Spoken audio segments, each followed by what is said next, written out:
Então, queridos amigos, é sempre um grande prazer poder estarmos aqui nesta casa, onde juntos temos a oportunidade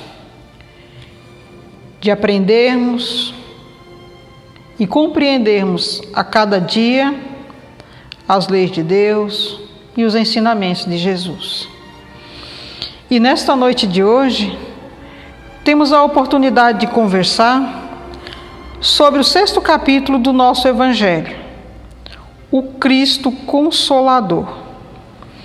E esse capítulo ele é muito oportuno pelo momento que a gente está vivendo, pelo reinício de um ano.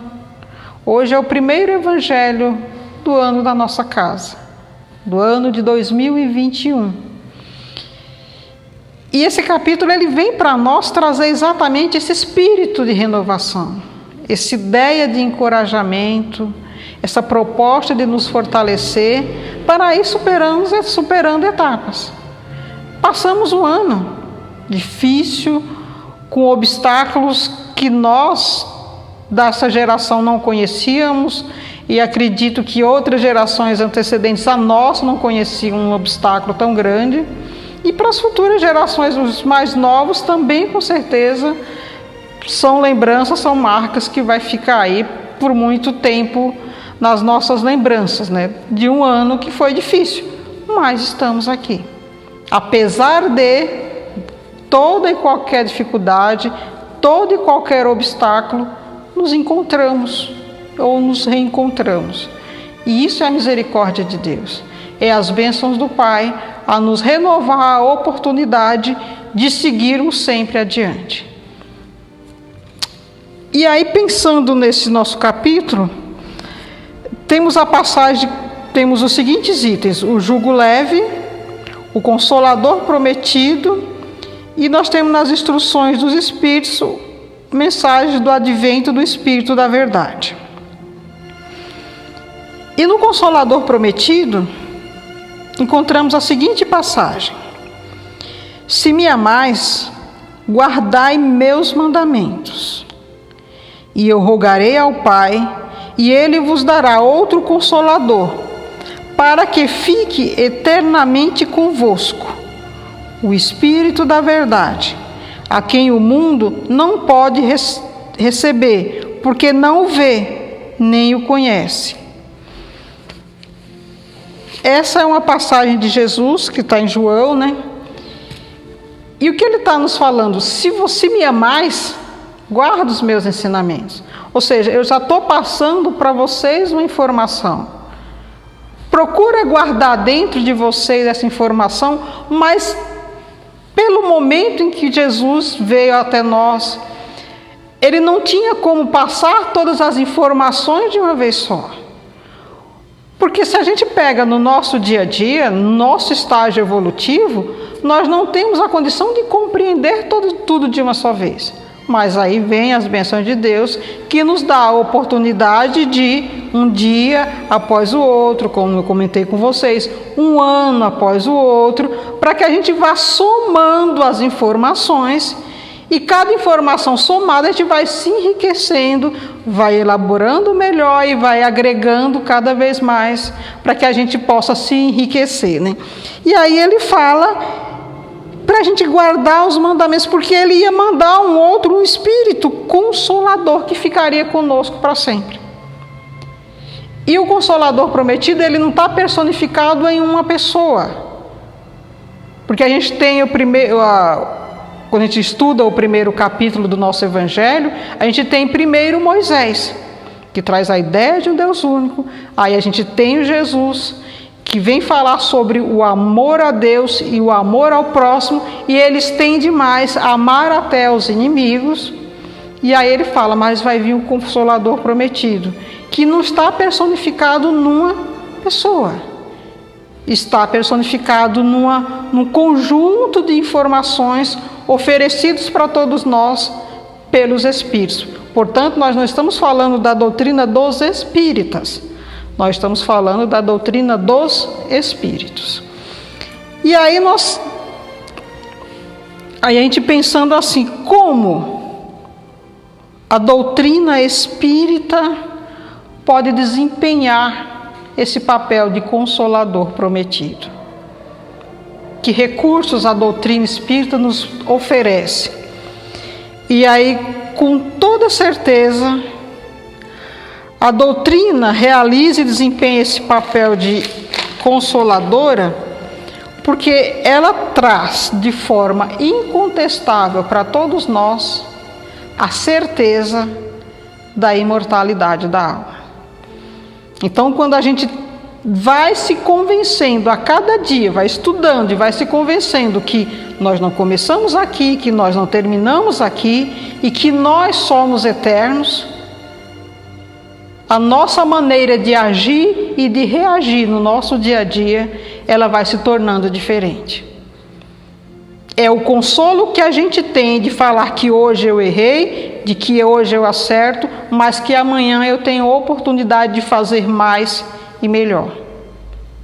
Isso é algo que nos engrandece, isso é algo que nos consola e nos reconforta muito.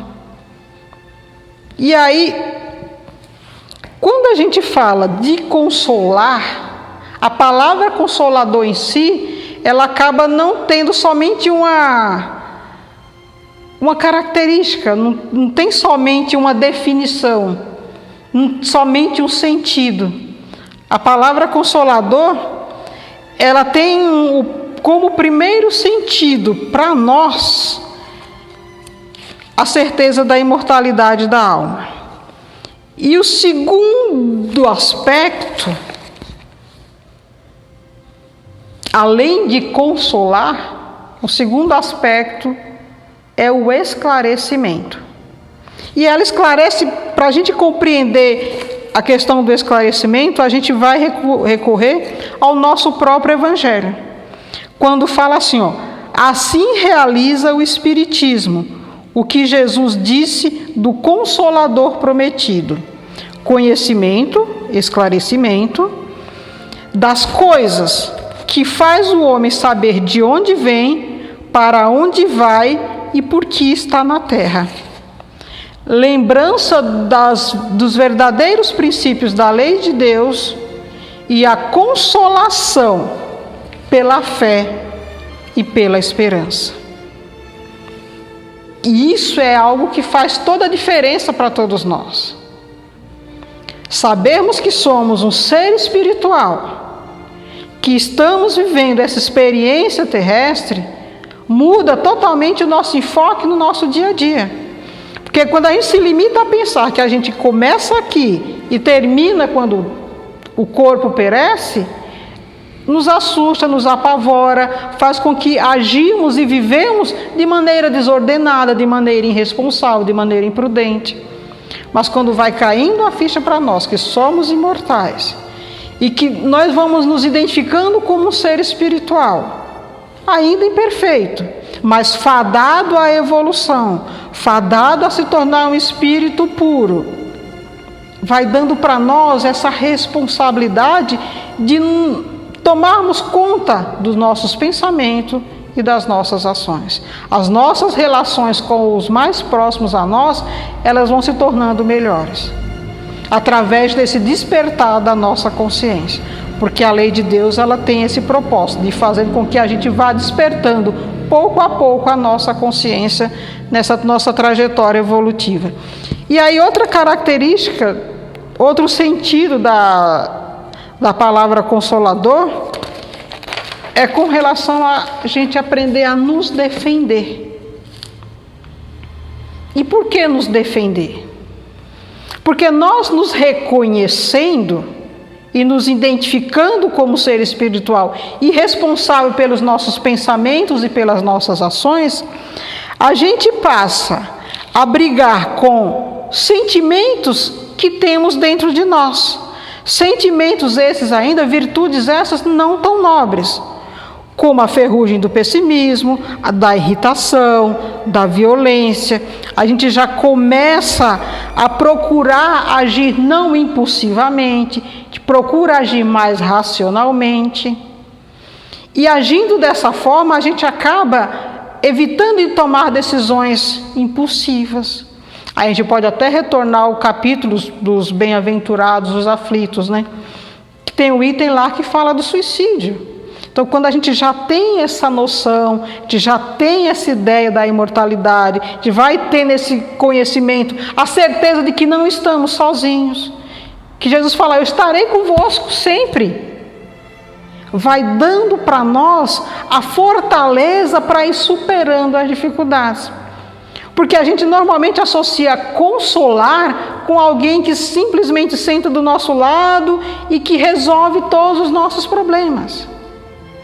Já a proposta de Jesus, já a proposta das leis de Deus, que é colaborada, que vem sendo ratificada na codificação, é que nós vamos aprendendo a utilizar os obstáculos, o consolo está nisso, de aprender a utilizar os obstáculos para nos enriquecer como espíritos, agindo de maneira mais coerente para irmos aos poucos evoluindo, para nos tornarmos espíritos puros. Então o consolo está em ter a certeza de que não estamos andando sozinhos e que nós somos responsáveis pelos nossos pensamentos e pelas nossas ações. Isso é muito importante para todos nós. Temos essa convicção. Isso é algo que dá para nós uma liberdade. A gente tem a liberdade de fazer, como a gente tem a liberdade e a certeza de que a gente vai assumir as consequências daquilo que a gente, das nossas atitudes. E isso faz toda a diferença para todos nós. Então esse é o nosso grande consolo, né? E aí, ó, pensando nessa questão do consolo, eu gostaria até de citar um exemplo, né? Eu lembro de um caso de uma senhora que ela estava com uma doença, com um câncer em estágio terminal. E ela, passando, já muito debilitada, né? Um dia ela foi visitada por uma outra senhora amiga, né? E como a senhora amiga fazia muito tempo que não a havia, aí encontrou muito debilitada fisicamente. Lógico, devido ao problema de saúde, né? E aí a amiga chega e fala para ela, né? Olha que consolo da amiga que vai visitar, né? Nossa, mas como você está acabada, minha amiga. Eu não imaginava que você estivesse tão mal assim. Olha, veja bem, o consolo, né? E aí o que me chamou a atenção foi a postura da outra senhora, quando ela fala assim, mas eu estou muito bem. Eu tenho Deus dentro do meu coração. E essa certeza de que eu tenho Deus dentro do meu coração já é o suficiente para mim, porque eu não me sinto só. E além do mais, eu tenho a minha família aqui comigo. Portanto, minha amiga, a mim nada falta. Eu estou bem e eu estou em paz.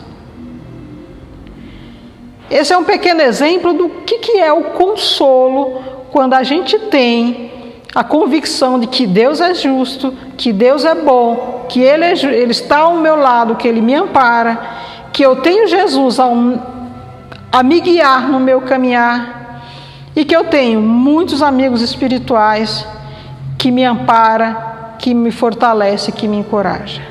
Então é essa certeza que nos sustenta e faz com que, diante dos obstáculos, eu tome a atitude de responder simplesmente como aquela senhora. Eu estou muito bem, porque eu tenho Deus, a convicção do Deus, e eu tenho a minha família, aqueles valores que ela cultivou ao longo da sua caminhada. Porque nós associamos que o conforto, sermos consolados, é termos todos os bens materiais que precisamos ou que desejamos. Mas quando a gente se conscientiza que a gente é um ser espiritual, a gente vai buscando outros valores. A gente vai vendo que os bens materiais, o que é de posse minha de fato, é aquilo que eu posso compartilhar com o outro. Não aquilo que eu posso privar o outro de conviver comigo. Eu posso ter um carro e privar o outro de andar naquele meu carro. Eu posso ter uma casa e privar o outro de frequentar na minha casa. Mas quando eu tenho outros valores, quando eu tenho amor dentro do meu coração, eu não preciso privar o outro de compartilhar esse amor. O prazer está em compartilhar o meu amor com o outro. Quando eu tenho paciência, o prazer está em eu conviver com o outro. E eu acho que são esses valores que nos consola, que nos conforta, e são esses valores que Jesus veio nos ensinar e que a doutrina espírita veio para reforçar esses ensinamentos dentro de nós. Então, que possamos buscar o consolo na certeza, na esperança, na fé, de que vale a pena passar um ano difícil, apesar de todas as dificuldades, estarmos aqui. Ah, mas teve muitas pessoas que perderam seus entes queridos. Não, meus amigos, ninguém perde. Laços afetivos não é pandemia, não é o tempo que corrói, não é o tempo que acaba. O amor que a gente tem pelas pessoas, ela vai sempre existir, apesar de qualquer coisa. Então, o consolo está nisso, nessa perspectiva de que vale a pena seguir sempre em frente, de que vale a pena amar, de que vale a pena ser feliz. Aí a gente vai conseguindo compreender de fato essa passagem de Jesus, que para mim é uma das que mais me emociona quando eu a leio. Vinde a mim, todos os que andais em sofrimento, e vos achais carregados, eu vos aliviarei. Tomai sobre vós o meu jugo, e aprendeis de mim, que sou manso e humilde de coração, e achareis o descanso para vossas almas, porque o meu jugo é suave e o meu fardo é leve. Então fica para nós a reflexão de primeiro evangelho do ano, a reflexão do Consolador prometido, porque Jesus, ele veio até nós. E nós estamos indo em direção a Jesus também? Que a gente possa responder essa pergunta no nosso íntimo, no nosso coração e na nossa consciência. Muito obrigado a todos.